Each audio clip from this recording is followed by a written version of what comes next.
Assalamualaikum warahmatullahi wabarakatuh. Perkenalkan, nama saya Ibu Kusmini. Saya dari SMPN 1 Negeri Bandung. Ibu mengajar WKN. Pertama saya ucapkan selamat kepada anak-anak yang sudah menjadi bagian dari SMPN 1 Bandung. Dan saya juga ucapkan selamat kepada anak-anak untuk mengikuti MPLS tahun ajaran 2021-2022. Di video ini, Ibu akan menyampaikan materi MPLS yaitu wawasan kebangsaan. Apa itu wawasan kebangsaan? Wawasan kebangsaan adalah cara pandang bangsa Indonesia terhadap diri dan lingkungannya, ya, yang mengutamakan persatuan dan kesatuan dalam melaksanakan kehidupan bermasyarakat, berbangsa, dan bernegara. Apa materi dari wawasan kebangsaan? Yaitu 4 pilar, patriotisme dan nasionalisme. Kenapa setiap MPLS selalu ada materi wawasan kebangsaan?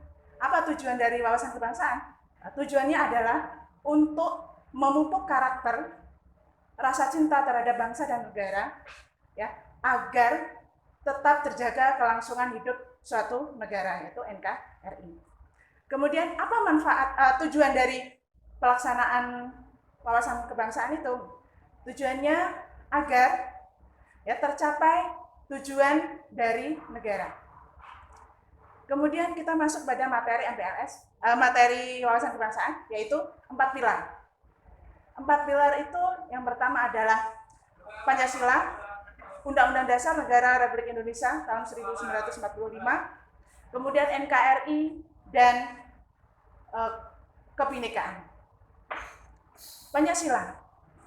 Sudah tidak asing lagi bagi kita bahwa Pancasila itu memiliki 2 fungsi, yaitu sebagai dasar negara dan pedoman hidup bagi warga negara. Apa itu dasar negara? Dasar negara adalah dasar pelaksanaan suatu negara. Dan apa yang dimaksud dengan pedoman hidup? Pedoman hidup adalah pedoman dalam melaksanakan kehidupan bermasyarakat, berbangsa, dan negara. Nah, jadi kita sebagai warga negara wajib dan harusnya kita melaksanakan atau mengamalkan nilai-nilai dari Pancasila. Maka dari itu sangat penting dalam pelaksanaan MPLS sebagai dasar untuk menuju jenjang berikutnya itu ada pembelajaran wawasan kebangsaan. Kemudian yang kedua yaitu Undang-Undang Dasar Negara Republik Indonesia tahun 1945. Undang-Undang Dasar itu sudah mencapai 4 kali amandemen. Ada perubahan 4 kali. Itu terakhir tahun 2000. Kemudian apa yang dimaksud dengan Undang-Undang Dasar Negara NKRI tahun 1945? Undang-Undang Dasar merupakan konstitusi. Apa itu konstitusi? Konstitusi itu adalah dasar atau pedoman dalam melaksanakan dan aturan-aturan sehingga membatasi kewenangan dalam suatu pemerintahan. Sehingga sangat penting kita sebagai warga negara harus tahu hak dan kewajiban kita sebagai warga negara sudah diatur dalam undang-undang. Begitu juga dengan hak dan kewajiban pemerintah ada dalam undang-undang. Kita harus tahu semua itu. Yang berikutnya yaitu adalah NKRI. NKRI harga mati. Itu suatu semboyan yang sudah didengungkan oleh presiden pertama kita. Mengapa NKRI kita harus pelajari? NKRI itu adalah suatu negara kepulauan. Ya, dalam pasal 25A UUD 1945. Indonesia adalah negara kepulauan, di mana kita tahu dari Sabang sampai Merauke, Indonesia itu berarti berpulau-pulau, sehingga sangat memungkinkan bahwa Indonesia itu memiliki keanekaragaman. Di materi berikutnya yaitu kebinekaan. Kebinekaan. Kita tahu bahwa bangsa Indonesia itu memiliki suku, ras, budaya, bahasa, dan bangsa yang berbeda. Maka bangsa Indonesia itu menganggap bahwa kebinekaan atau keberagaman yang ada di Indonesia itu bukan suatu kekurangan, tetapi merupakan anugerah yang harus disyukuri. Makanya kalau kita berbeda, kita harus bangga. Dan bagaimana kita mempertahankan, menunjukkan rasa bangga kita kepada kebinekaan atau keberagaman yang kita miliki itu, yaitu dengan memiliki atau memupuk rasa toleransi. Yaitu kita harus bisa saling menghargai, saling menghormati, dan saling menyayangi. Walaupun berbeda suku, ras, agama, dan budaya. Nah, kita ini untuk berikutnya yaitu contoh pelaksanaan dari wawasan Nusantara, wawasan kebangsaan Nusantara, wawasan kebangsaan.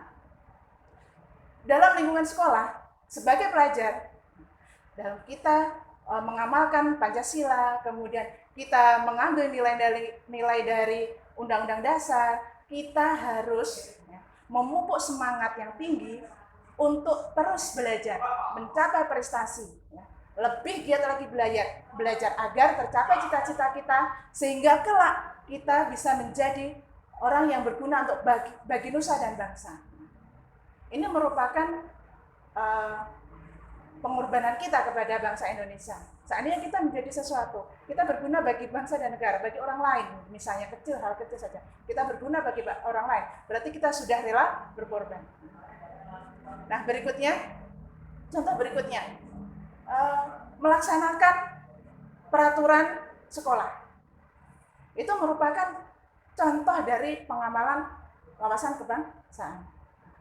Berarti kita sudah turut berpartisipasi dalam kegiatan sekolah. Kemudian materi berikutnya yaitu patriotisme. Apa itu patriotisme? Patriotisme adalah rela berkorban bagi bangsa dan negara yang dijiwai oleh semangat cinta tanah air.